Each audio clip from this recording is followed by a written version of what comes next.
United States, accompanied by Kezia Rodriguez.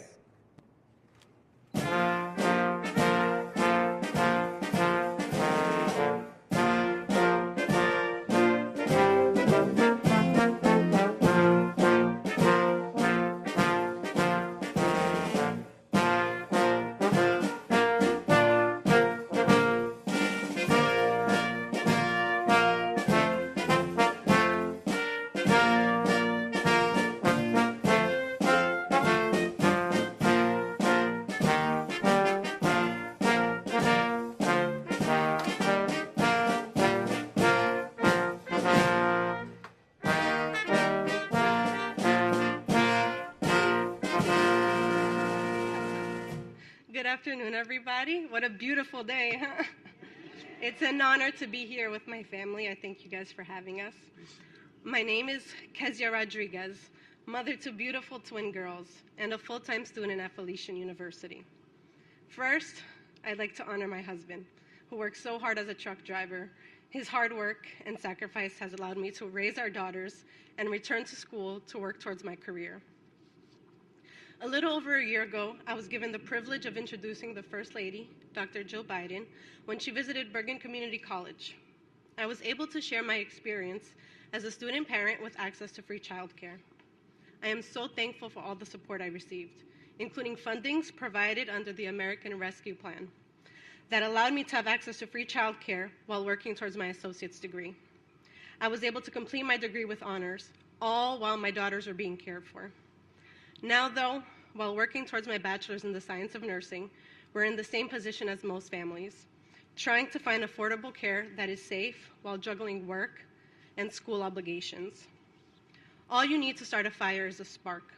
My family was that spark, and free childcare was what allowed my fire to continue to burn. The greatest part is seeing the pride reflected on my daughters' faces. I want them to see that you can truly achieve anything you set your mind to. They said they want to be doctors so they could work with mommy, so I guess it's working.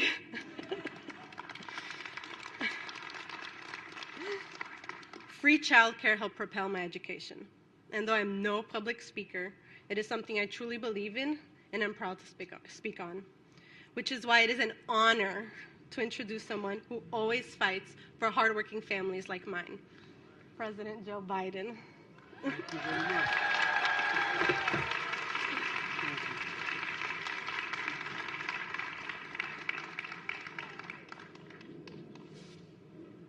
Well, thank you, Kezia, and thank you for the introduction.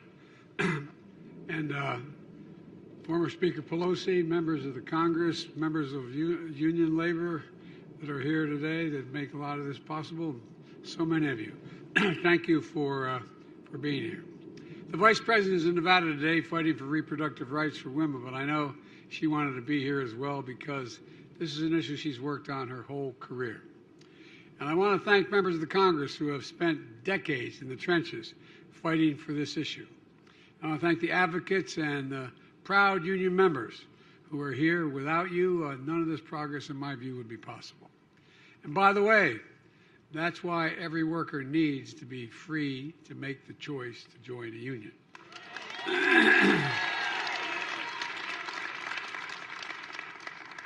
And thank to you, care workers and family caregivers who are doing God's work, taking care of our children, our parents, and those we love so dearly. You care for the people we value the most in the whole world. And I want you to know how much we value you, and I mean that. We're here today to take action on an issue that's fundamental to who we are as a nation, who we are as a country. How do we treat the people we care so much about? Who needs the most help? Our children, the people we love, people with disabilities, including veterans. And how do we value those caring for them? Child care workers, nurses, home care workers, family caregivers. The executive order I'm about to sign is the most comprehensive set of actions any administration has taken to date to increase access to high-quality child care and long-term care and support for the caregivers. You know, under this order, almost every federal agency will collectively take over 50 actions to provide more peace of mind for families and dignity for care workers and who deserve jobs with good pay and good benefits. The executive order doesn't require any new spending. It's about making sure taxpayers will get the best value for the investments they've already made. For example, we used last year's increase in Head Start funding to take steps to recruit and retain workers by increasing wages so that families who need affordable care can get it.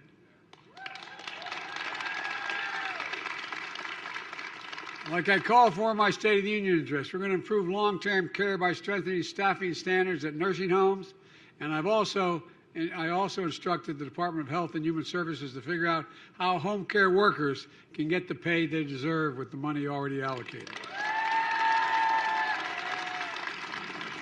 I'm directing the VA, the Veterans Administration, to cut red tape and give veterans who need assistance at home more flexibility to pick their own caregivers. We've heard directly from the veterans that this is one of the top priorities for them, one of their top priorities. To ensure we have enough care workers, we're expanding partnerships with community colleges, registered apprenticeship programs, and the AmeriCorps. You know, more than 1 in every 5 adults is a family caregiver. This order recognizes the labor of love and makes sure family caregivers are involved and informed when a hospital discharges the one they love, that the caregivers know about the Medicare benefits their loved one qualifies for, that caregivers of veterans have access to mental health support. Folks, there's a lot we can do. We're doing all of this. Why? Because right now, the cost of care is too high. For seniors in nursing homes, for working families with young children, pay for care workers is too low, and that's why there's so many are leaving the whole endeavor. In fact, half the long-term care workforce, nearly 20% of child care workforce, leave their jobs each year, making it even harder for families to find the help they need. And family members are too often forced to leave their own good jobs behind, to stay home to be mom and dad. The United States of America, we should have no one should have to choose between caring for the parents who raised them, the children who depend on them, or the paycheck they rely on to take care of both. You know, too many folks lie awake at night wondering if mom can't take care of herself at home, what are we going to do? She'll have to move into a nursing home. Are we going to be able to afford it? Can I still afford to get the kids through college and save for retirement? How do I do it all? If I take that better job with a better pay, longer hours, will I be able to take care of my kids? Or will it cost me more than I get the raise and the paycheck I'm about the new job I'm about to have? If you live in a major American city, you can pay more than $17,000 a year, as all of you know, per child for child care in order to be able to go to work. And for a lot of families, that's more than you pay for your rent, your mortgage, or college education for your children. You can all imagine a young couple expecting their first child, thinking they should be really excited, but instead they're a little bit scared. They've already need 2 paychecks to make ends meet now, but they're going to be able to do it. They're going to be able to do it and keep the job, or they're going to be able to afford child care when the baby comes. Meanwhile, long-term care costs for the elderly or people with disabilities are up 40%. The costs are up 40% over the past decade. Some of you have had to spend your own retirement savings to care for your parents. Imagine, Dad lived in a house his whole life, but he can't manage his own house anymore. He has trouble getting around. He needs just a little stuff to stay home, someone to just deliver the dinners, just to be able to shovel the sidewalk, etc., just to be able to stay where he was. Who's going to go tell Dad? You probably had that conversation, some of you. Who's going to tell Dad? You can't stay in the house. You can't stay home anymore. You've got to go to a nursing home. Millions of Americans are stuck in the middle, and part of so-called sandwich generation, caring for young children and elderly parents at the same time. And it's overwhelming. I get it. I was a single parent for 5 years with 2 young children after my wife and daughter were killed in an accident. Thank God I had family to rely on. There's a reason why, by the way, a lot of people don't move beyond where their families are, even though they have other opportunities. They can't afford to. My sister, my brother, my brother-in-law, my mother, they all chipped in. My sister and her husband gave up their home and moved into where I lived just to be there, to help me with my kids. Folks, you know, I couldn't have done it without their help. I couldn't have made it. And I was making a good salary. I was making, I think we got paid $45,000 a year then. And that was more money than I ever made in my life. But I couldn't possibly. That's why I commuted every single day for 36 years, so I could be home, because I couldn't sell my home and get reelected without having a home in Delaware. Couldn't move down here and afford it. But I had a big family. I had help. I often ask myself, what in God's name would I have done? Not a joke, had I did not have the family I had. Over the years, Jill and I took care of both all four of our parents. Well, they didn't have to take all four. One died suddenly. But my point is, we were with our parents to the very end.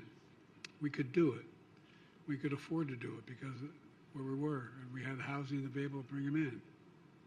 We understand. In the pandemic, we made it even clear just how hard it is for millions of working and middle-class families to provide care for their families. It's not just how important the care economy is to the entire economy. It's when people have to leave the labor force and can't enter in the first place because caregiving responsibilities. They can't fully participate in the economy. And that drags down the whole nation's productivity and growth overall. Care work is demanding, as many of you in this audience know. It requires serious skill. But these workers are among the lowest paid workers in the country. As soon as I got in office, I signed the American Rescue Plan to help millions of families afford child care.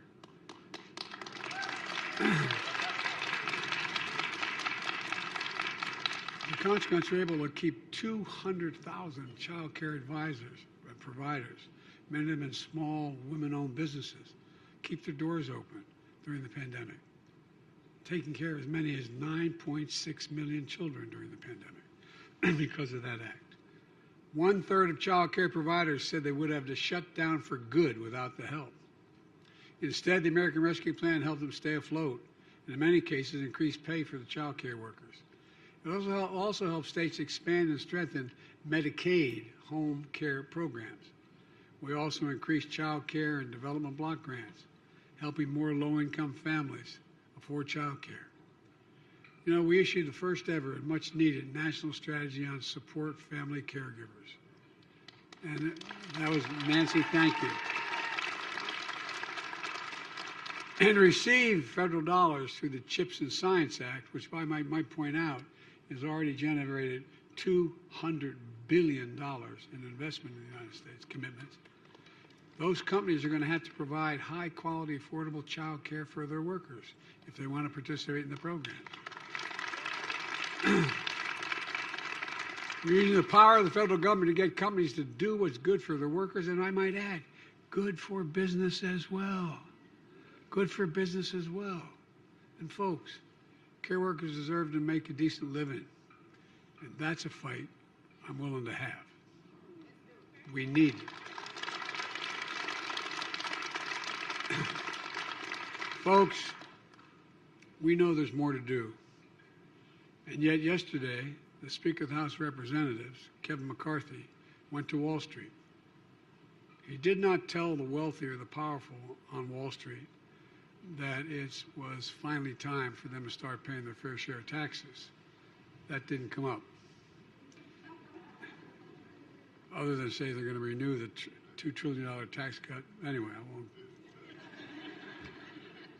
Instead, he proposed huge cuts to important programs that millions of Americans count on, millions of middle-class, suburban, as well as inner-city folks. He threatened to become the first speaker to default on our national debt, which took over 230 years to accumulate. He threatened to be the first one to default on the debt, which would throw us in a gigantic recession and beyond, unless he gets what he wants in the budget. Folks, you've got to ask yourself, what are MAGA Republicans in Congress doing? Because this is not your father's Republican Party. This is a different deal. You know, the two presidents that warned most directly against playing with the national debt were Ronald Reagan. He spoke very, very passionately about that, and he came forward. And anyway, I won't. But you know, why are they doing this? What's the purpose? The speaker talked about limited spending, which sounds good. And by the way, I was able to cut the deficit by $1.7 billion in 2 years. And if we pass the budget I'm proposing, we'll lower spending way beyond that just in the first. We're gonna lower the spending by $168 billion just because the way we've changed Medicare. Prescription drug costs. But let's take a closer look at what he didn't say. Critical programs for hardworking Americans, the ones they count on, will be slashed starting next year if he has his way. He didn't tell you the leading House Republican proposals would cut all the programs and discretionary spending by 22%. It would mean higher costs for child care, higher costs for preschool, higher costs for college. 200,000 children would lose access to Head Start slots. And even more would lose access to child care altogether. It would mean higher costs for housing, especially for older Americans, for veterans, people with disabilities, and families with children. Longer wait times for Social Security and Medicare benefits, robbing seniors of their healthy meals. 30 million fewer veteran outpatient visits, leaving our brave warriors unable to get checkups, mental health services, and treatment for substance abuse disorders. Congress just passed the PACT Act, which I was very proud of, to help, it was bipartisan, to help veterans exposed to toxic burn pits like my son. And these cuts will make it harder for us to meet that sacred obligation to protect those we send into harm's way and care for them and their families when they return home. They would deny tens of thousands of people suffering from opioid epidemic and addiction the treatment they need for recovery. They're also planning other cuts as well. They'd cut 10 million people, including 4 million children, would lose food assistance programs. Changes to Medicaid would also cause millions of people to lose their health care. And now, what the speaker didn't tell you is the MAGA Republicans in Congress are still supporting over $3 trillion in tax giveaways overwhelmingly benefit the wealthiest Americans and the biggest corporations. I might add, we have now about 1,000 billionaires. You know what the average tax rate is? 3, T-H-R-E-E%. 3%. And their cuts to those critical programs I talked about won't go to reduce the deficit after all. They just pay for the rest of the MAGA Republican agenda, massive tax cuts, giveaways that gear up for the rich and large corporations who acknowledge they don't need them all. Folks, if MAGA Republicans in Congress won't ask the wealthier big corporations to pay $1 more in taxes, but they'll make a 22% cut to programs across the board like education, scientific research, basic services people rely on, then they should tell the American people what that means and why they're doing it. It means they want to go back to the same old trickle-down economic theories of the past, while we, the economy, have been growing from the middle out and the bottom up, is sidelined. Instead of investing in kids and cutting taxes for families with children, MAGA Republicans in Congress support more than $3 trillion in tax cuts and giveaways over the next 10 years toward those at the very top of the agenda, on the income agenda. You know, on the other hand, as I said in my first 2 years, we brought down the deficit by a record $1.7 trillion. And my budget I proposed, which I've laid out, would cut the deficit over the next 10 years by another $3 trillion. So I urge Congress to take the threat of default off the table. Pass my budget. If they don't pass it, at least argue with what they don't like about it and let's vote on it. But in the meantime, we're not waiting around. That's what today's all about. Let me conclude with this.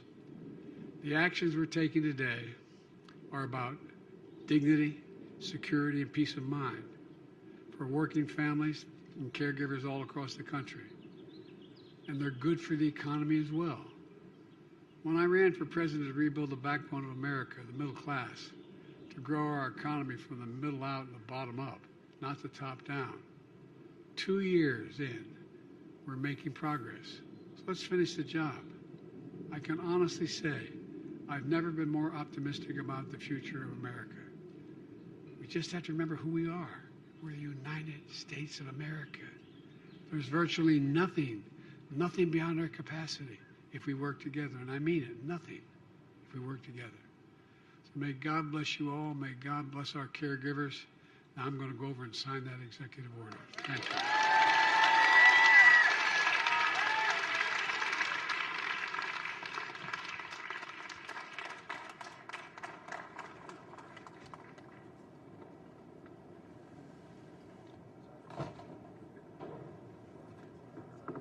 Good to see you, man. Good to see you, President Biden.